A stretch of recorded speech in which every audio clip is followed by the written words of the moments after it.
क्या सर्दियाँ आते ही आपकी स्किन भी पहले से ज़्यादा डार्क, बेजान और रूखी दिखने लगी है? यदि हाँ, तो ऐसा इसलिए नहीं हो रहा है कि आपकी स्किन खराब हो रही है, बल्कि ऐसा इसलिए हो रहा है क्योंकि आप कुछ गलतियाँ कर रही हैं और जिनका आपको पता भी नहीं है। Hi guys, welcome back to my channel. तो आज की वीडियो में हम जानेंगे कि वो सभी रीज़न जिनकी वजह से आपको लगता है कि आपकी स्किन अचानक पहले से ज़्यादा ख़राब हो रही है और सर्दियों में आपकी स्किन रूखी हो रही है। तो चलिए स्टार्ट करते हैं वीडियो को।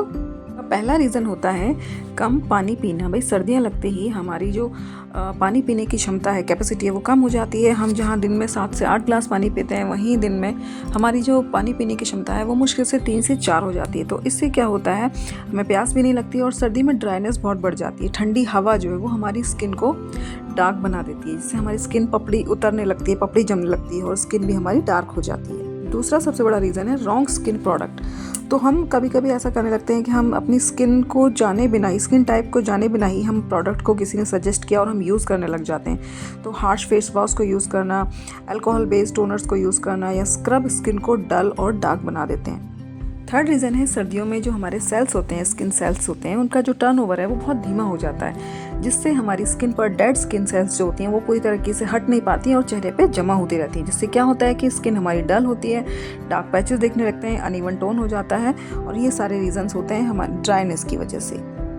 अगला रीज़न है लैक ऑफ सनस्क्रीन। यानी हम में से बहुत सारे लोग होते हैं जो ये सोचते हैं, पहले मैं भी ऐसे ही सोचा करती थी कि बात तो धूप है नहीं, धूप तो कम है, तो सनस्क्रीन क्यों लगाना, सनस्क्रीन तो सिर्फ गर्मियों में लगाया जाता है क्योंकि धूप तेज़ होती है, जबकि ऐसा बिल्कुल नहीं है। सर्दियों में भी जो हमारी यूवी रेज होती हैं उतनी ही ज़्यादा होती हैं जितनी कि गर्मियों में होती हैं, और हम सनस्क्रीन नहीं लगाते, सनस्क्रीन को लगाना छोड़ देते हैं। इसकी वजह से हमारी स्किन पे और टैनिंग और मेलाज्मा जो है, पिगमेंटेशन, वो दिखने लगता है। यूवी रेज जो है वो पिगमेंटेशन को और ज़्यादा बढ़ा देती हैं। और सर्दियों में तो इंसान चाहता ही है कि धूप में बैठना, और हम अधिक देर देखते 2-2 3-3 घंटे तक धूप में बैठे रहते हैं, तो जिससे जो धूप की यूवी रेज हैं वो हमारी स्किन को इफ़ेक्ट करती हैं। इसलिए जब भी आप धूप में बैठें तो चेहरे पर सनस्क्रीन ज़रूर लगाएं, बाकी बॉडी में नहीं लगानी है, तो चेहरे पर सनस्क्रीन ज़रूर लगाएं। अगला और सबसे मोस्ट रीज़न है कि भाई गर्म पानी से नहाना। अब सर्दियों में ठंडे पानी से तो नहीं नहाया जाता, गर्म पानी से ही नहाते हैं, लेकिन कुछ लोग बहुत ज़्यादा गर्म पानी से नहाते हैं तो हमारे स्किन सेल्स को डैमेज करता है। हॉट वाटर हमारी स्किन सेल्स को डैमेज करता है। तो प्लीज़ कोशिश करें कि बहुत ज़्यादा गर्म पानी से नहीं नहाएं और चेहरे पर कोशिश करें कि माइल्ड ल्यूक वार्म वाटर से ही चेहरा धोएं।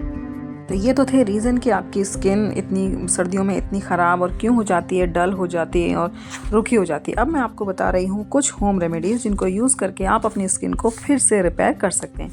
तो पहली होम रेमेडी है, भाई मलाई लेनी है आपको थोड़ी सी, और छोटा सा आधी चम्मच हल्दी लेनी है, दोनों को मिक्स कर लेना है और ये एक पैक टाइप बन जाएगा। इस पैक को आपको लगा लेना है पूरे चेहरे पर, 15 से 20 मिनट्स को लगाना है और फिर उसको हटा देना है। तो आप देखेंगे आपका जो चेहरा है वो एकदम शाइनिंग हो जाएगा और बहुत अच्छा हो जाएगा चेहरा। और दूसरी होम रेमेडी है aloe vera gel plus vitamin E का कैप्सूल। यानी कि आपको थोड़ा सा 1 चम्मच एलोवेरा जेल लेना है, 1 विटामिन ई का कैप्सूल लेना है, दोनों को मिक्स कर लेना है और उसको रात में लगाना है। ठीक है, रात में अपने चेहरे पर लगा लीजिए और सुबह में ल्यूक वार्म वाटर से अपना चेहरा धो लीजिए। तो आपका चेहरा जो है वो उसकी डलनेस बिल्कुल ख़त्म हो जाएगी और चेहरा एकदम ग्लो करने लगेगा। थर्ड जो रेमेडी है वो है हमारी ओट मील प्लस दही पैक। यानी कि आपको ओट्स लेना है और उसको दही में मिलाना है और उसको अपने पूरे चेहरे पर लगा लेना है। 15 to 20 मिनट्स तक लगाना है। उसके बाद आप हल्के लुक वार्म वाटर से चेहरे को धो लीजिए और कोई मॉइस्चराइज़र लगा लीजिए। थिक मॉइस्चराइज़र यूज़ कीजिए, तो उससे भी आपकी जो स्किन है वो बिल्कुल ठीक बनी रहेगी। अगली जो होम रेमेडी है वो है हनी मसाज। यानी कि आप 1 चम्मच शहद लीजिए और शहद को पूरे अपने हाथों पे फैलाकर अपने चेहरे पर मसाज कीजिए। नीचे से ऊपर की ओर आपको मसाज करनी है और बहुत अच्छे से। तो इससे आपका जो चेहरे की ड्राइनेस है और डलनेस है वो बिल्कुल ख़त्म हो जाएगी और चेहरा इंस्टेंट ग्लो करने लगेगा। अगली जो होम रेमेडी है वो है, आप कोकोनट ऑयल लीजिए, यानी नारियल का तेल ले लीजिए, उसमें 1 चम्मच हल्दी मिलाई है और उसको अपने चेहरे पर लगा लीजिए। 15 से 20 मिनट लगाइए और फिर उसको साफ़ कर लीजिए किसी कॉटन से, या फिर आप चेहरा धोकर उसको साफ़ कर लीजिए। तो उससे भी आपके चेहरे पर ड्राइनेस ख़त्म होगी, पिगमेंटेशन ख़त्म होगी और चेहरा जो है वो आपका ग्लो करने लगेगा। अगली रेमेडी है कि आप कोकोनट ऑयल लीजिए, उसमें 1 विटामिन ई का कैप्सूल मिलाइए और रात को सोते समय अपने चेहरे पर लगाइए और सुबह आप देखेंगे कि आपकी स्किन की जो ड्राइनेस है वो बिल्कुल ख़त्म हो गई है और डार्क पैचेस जो हैं वो भी हल्के होते जा रहे हैं। आपको 1 हफ्ते में यानी 7 दिन के अंदर ही अपनी स्किन पर फ़र्क नज़र आ जाएगा। तो ये मैंने आपको बताई हैं कुछ 6 रेमेडीज़, अगर आप इनका यूज़ करते हैं तो आपको अपनी स्किन में बहुत अच्छा रिज़ल्ट देखने को मिलेगा। तो ये थी आज की वीडियो। अगर आपको पसंद आई हो तो प्लीज़ लाइक कीजिए, चैनल को सब्सक्राइब कीजिए, और अगर आप किसी टॉपिक पर वीडियो चाहते हैं तो प्लीज़ मुझे कमेंट करके बताइए। Thank you so much. मिलती हूँ अगली वीडियो में।